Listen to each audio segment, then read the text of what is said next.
For the 10th time, he's got the silverware under his arm. And for the 4th time, we greet him on court 9. Ladies and gentlemen, Novak Djokovic.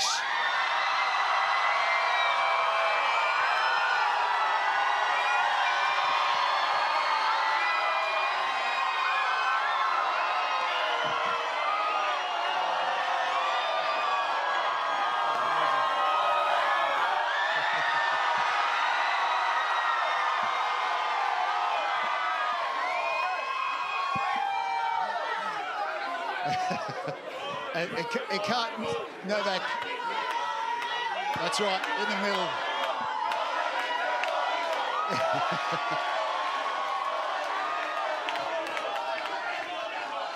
I think there's two questions we always ask you up here.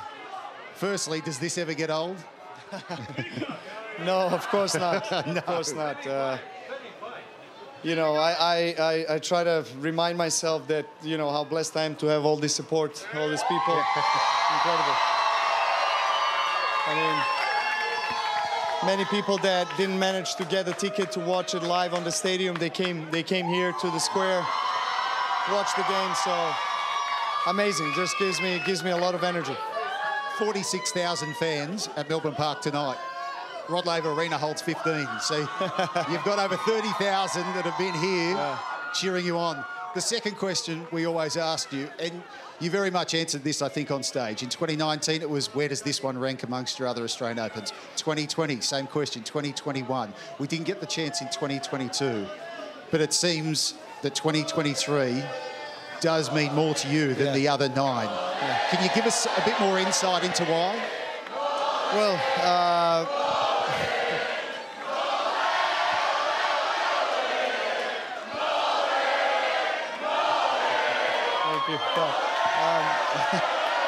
well, look,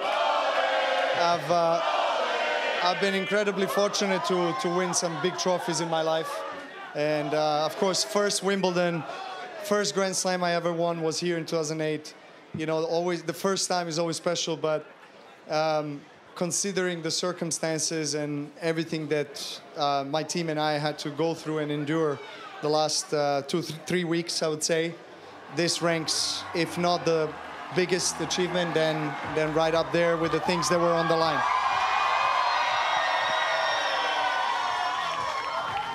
And Novak, we've had the pleasure of watching you celebrate now 10 times here, but we've never seen the emotion come out when you're with your team quite like that. Did you expect to become so emotional? No. I mean, look, you know, you don't plan these things. Of course, you try to be in the moment and win a tennis match and focus on the next point. And the match was so close, especially in the second and the third tie breaks. He was probably the better player in the second set. He started off with a break in the third, and you know, I knew he's one of the fittest guys on the tour. I knew that he doesn't mind going the distance. So I knew that, you know, winning every set, obviously in the straight sets, would be probably the best thing that I could do. I didn't want to get the match into the fourth.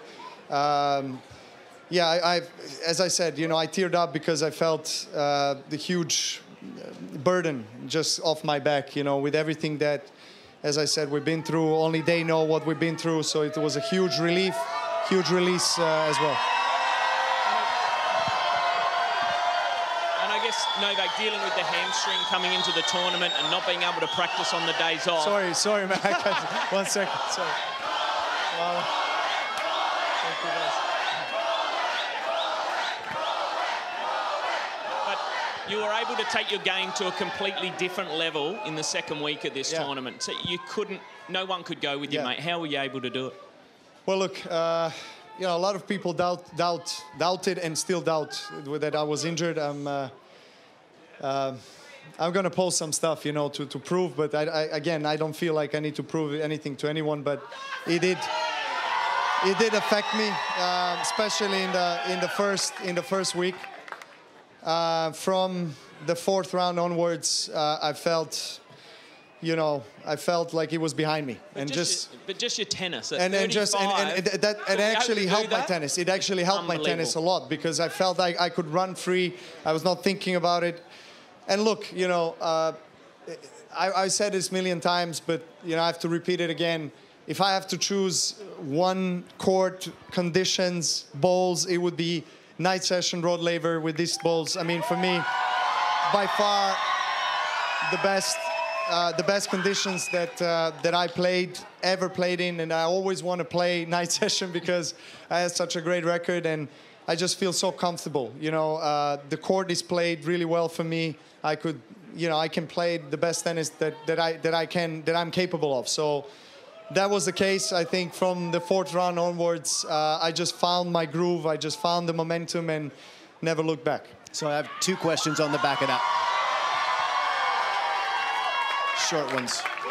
One, if this wasn't the Australian Open and you were feeling the way that you did right before the tournament, would you have played it if it wasn't a major? And 2, when can we expect to see you play again? Honestly, I highly doubt that if it wasn't a major that I would keep on playing. I highly doubt that. But because it was and it is, you know, obviously with my team and I, you know, we did everything possible. I didn't practice once between the matches. So, amazing. You know, I just wanted to give myself and my body a chance to recover as much as possible to get ready for the next match and use the energy where it was most necessary and most important, which was on the match. And where can we see you play next, do you think? Well, I everywhere, yeah. Not everywhere anymore. You know, right now it's really reconnection time with my family. You know, my wife and my children, and healing my body. I signed in for Dubai. That's where I'm supposed to play in the end of the February, and then I hope I can play in Indian Wells. That's my wish, but still not allowed. But maybe in the next few weeks I'll get a better news. Novak. It's an age-old debate that fans, commentators are always constantly having. The greatest of all time. I want to ask you, are you the greatest male tennis player of all time? Don't ask me that. Number 22. Don't put me on the spot. No. Look.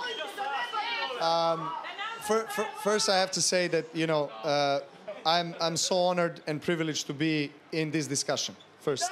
Second, I truly honor and admire the history and all the greats that paved the way for all of us to be here where we are.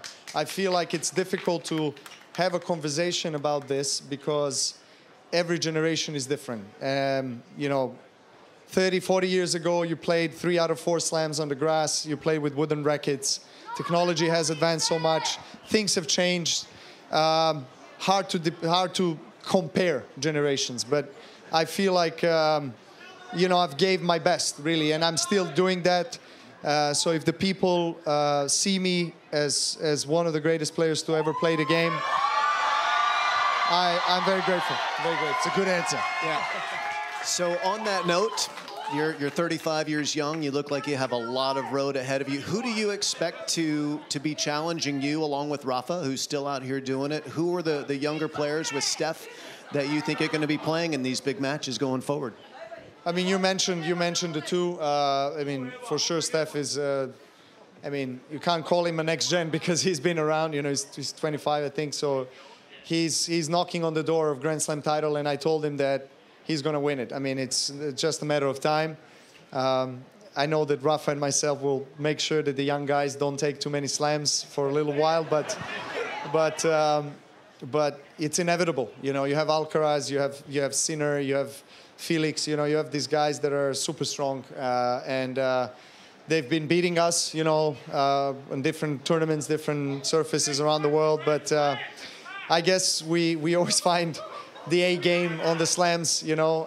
This is what I feel like both Nadal and myself, we probably still fight for. Is still what motivates us the most, you know. Winning the biggest titles in our sport and trying to keep up with the young guns. Yeah, there's. I think tennis is in good hands. We have great characters, great personalities, great players, but we're still not going anywhere.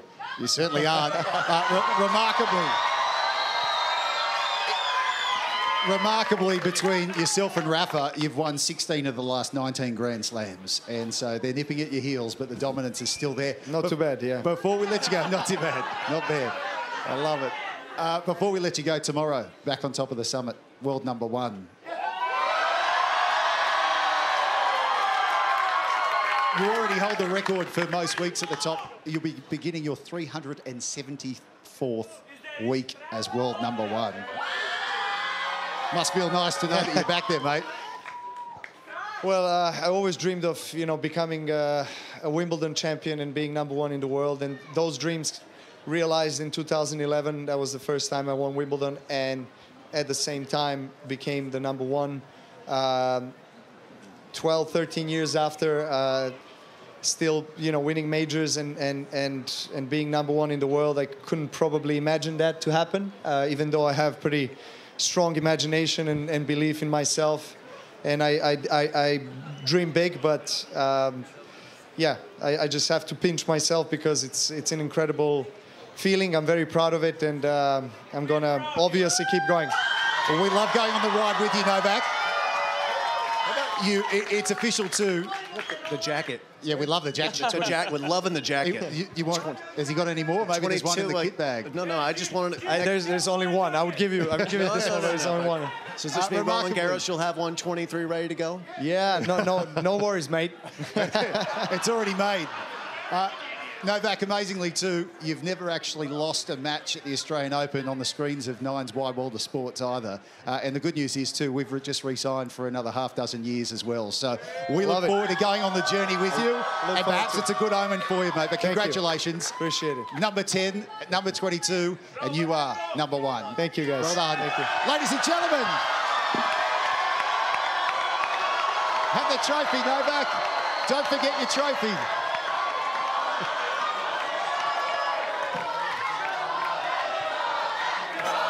Enjoy it. Don't forget your silverware, mate. Yeah, take that with you. They came to see it.